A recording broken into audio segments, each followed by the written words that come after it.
waiver that has been granted to Cathy Black. We're going to start this afternoon with Eric Snyder, who was the first to file a lawsuit and also the first to appeal. He is a parent from Park Slope, Brooklyn.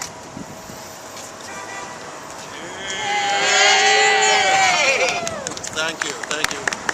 One of the reasons I appealed, and many people have asked, is because I think the Chancellor of the New York City school system should have at least the same education as each and every person she was hired to oversee. Every teacher in New York City, every principal, every professional is required to have an advanced degree, except Cathy Black. And I think that's wrong, and I think the court below is wrong. And I think it's about time the mayor picked someone who's looking out for our kids, and I just feel our children have been left behind, and this is to make sure that stops. Thank you. Yeah. Oh, by the way, this will come up. There's a fast appeal. Our appeal and the parents' appeal are going to be heard hopefully during April. So hopefully we'll have good news before the school term ends. So the 14 parent petitioners and one teacher petitioner were originally represented by Norman Siegel and Herbert Kuchenbaum.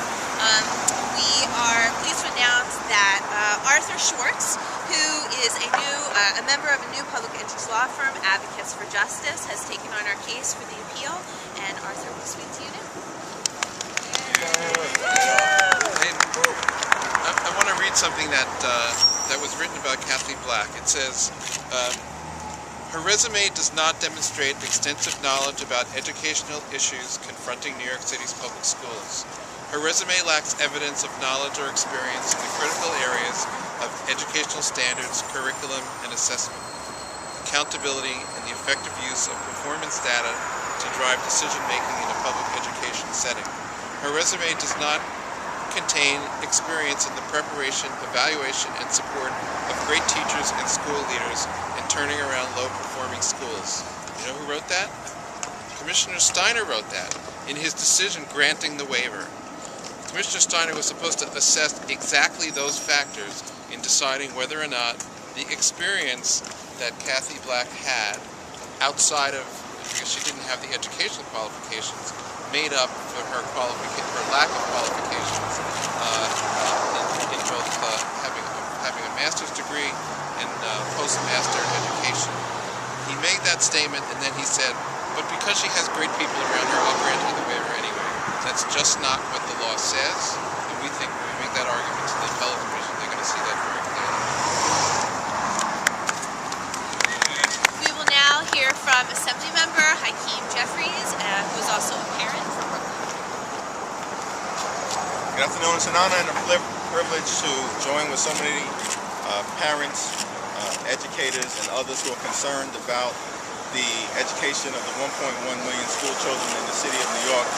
There are some people who want us to step back, but we're here today because we're not going to step back, we're going to fight back. Because there is no more important issue than the education of the 1.1 million school children in the city of New York who deserve a first-rate quality education. Cathy Black was not qualified to be the school chancellor in November. She was not qualified to be the school chancellor in December, and she's not qualified to be the school chancellor right now.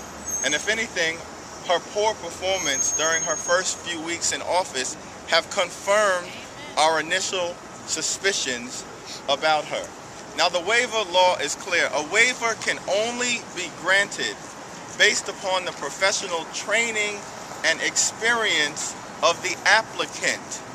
In this situation, Commissioner Steiner granted the waiver based upon the designation of a chief academic officer. As Attorney Schwartz has indicated, based upon the qualifications of others in the Department of Education. That plainly violates the law. Now, the lower court got it wrong. The lower court judge, perhaps well-meaning, misread the facts. He indicated in his decision that Commissioner Steiner did not rely upon the credentials of others and solely relied upon the credentials of Cathy Black. Let's take a moment to remember the facts.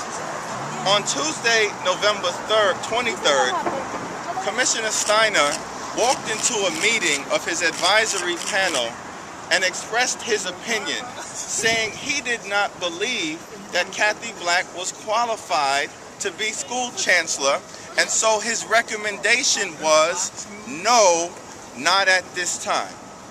3 days later, Friday, November 26th, he apparently changed his mind and concluded that she was qualified to be school chancellor. And so the question is, what happened in that 3-day period? Did Cathy Black go out and get a master's degree in education during that 3-day period? No. Did Cathy Black go out and get 3 years of teaching experience during that time period? No. Did Cathy Black go lead the Department of Justice Antitrust Department like her predecessor Joel Klein during that period?